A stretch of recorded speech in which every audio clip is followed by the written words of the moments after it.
Self-Inquiry. The 7th chapter records the excellent conversation between Karshini of Bharadwaj line and Ramana Maharshi. Karshini questions Bhagavan, what is the nature of self-inquiry? What is its purpose? Is there any greater good obtainable by other means? Bhagavan replies, the I thought is said to be the sum total of all the thoughts. The source of I thought has to be inquired into. This is self-inquiry, and not the study of the scriptures. When the source is searched for, the ego gets merged into it.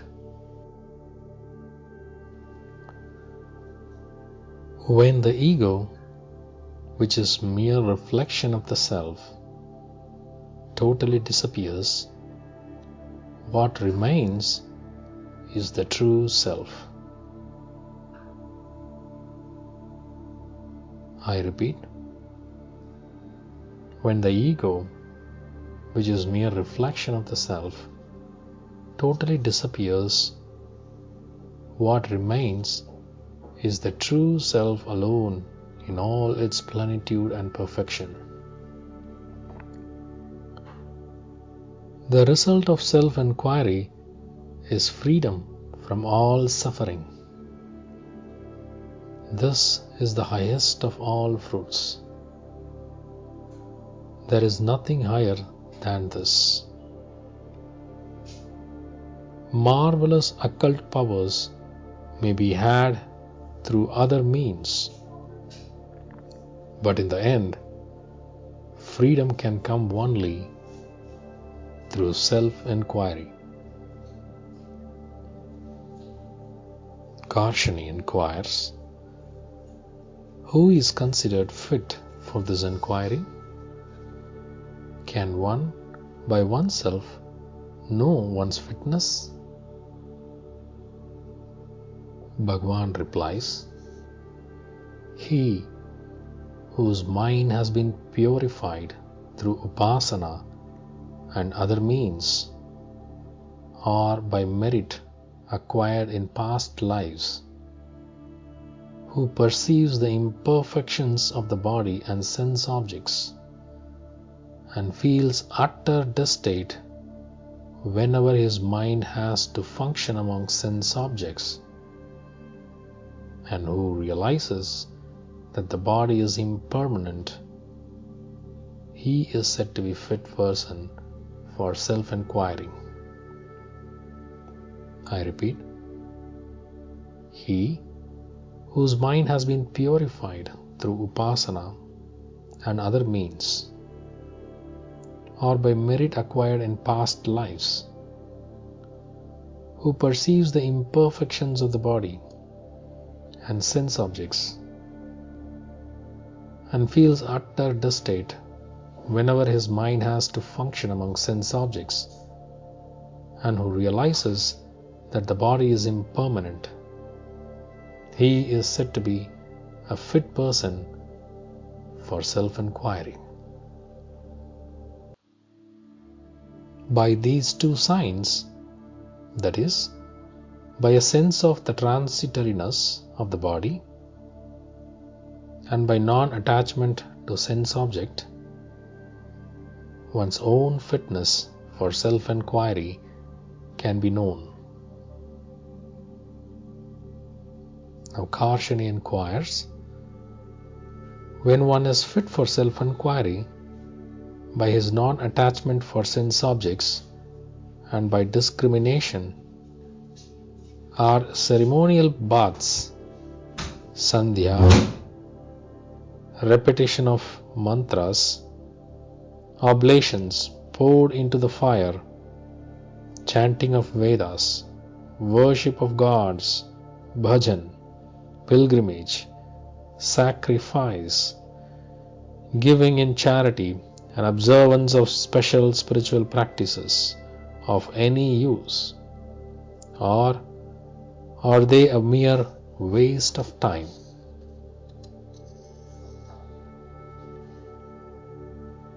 Bhagavan answers, for competent beginners with waning attachments, all these aids will make the mind increasingly pure.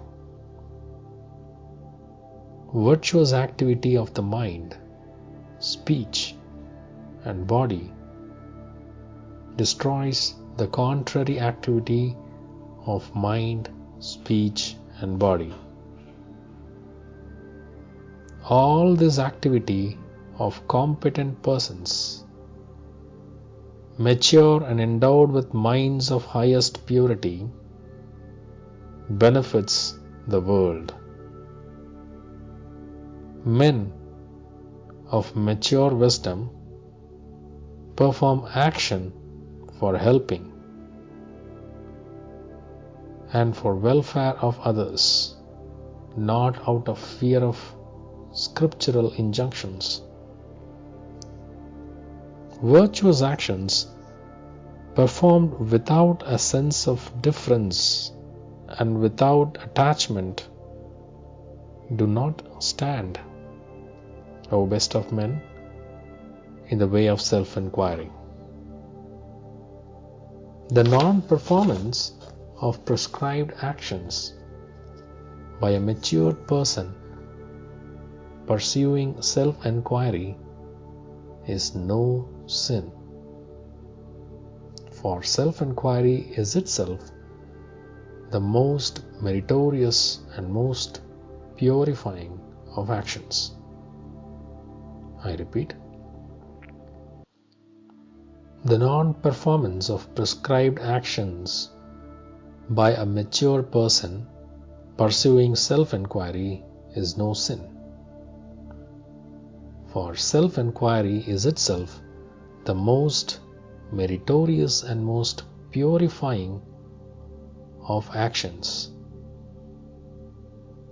Two ways of life are seen in the mature among competent seekers: renunciation of action for solitary communion and action for the good of others. Now Karshini inquires, if besides self-inquiry there be another way to nirvana, is it one or varied? May Bhagavan be pleased to tell me. Bhagavan answers,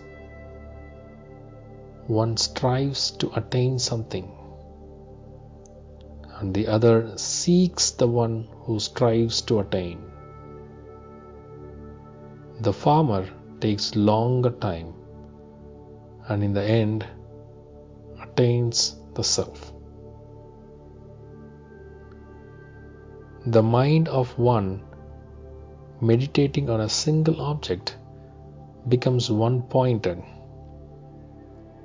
and one-pointedness of the mind leads to abidance in the self.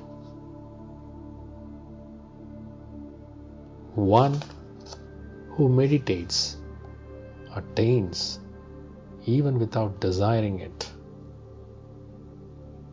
abiding in the self.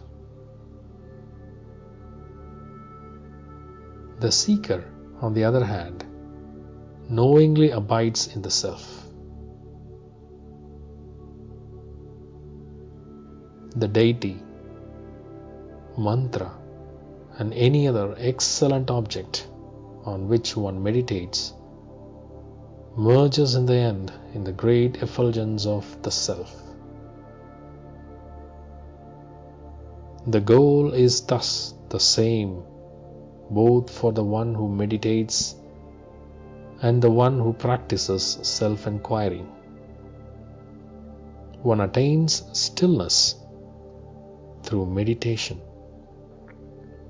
the other through knowledge.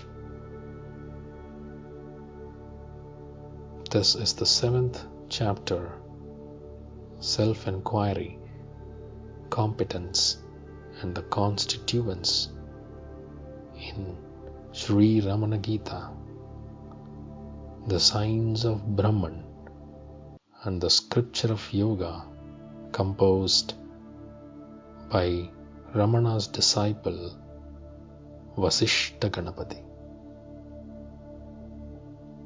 Thank you.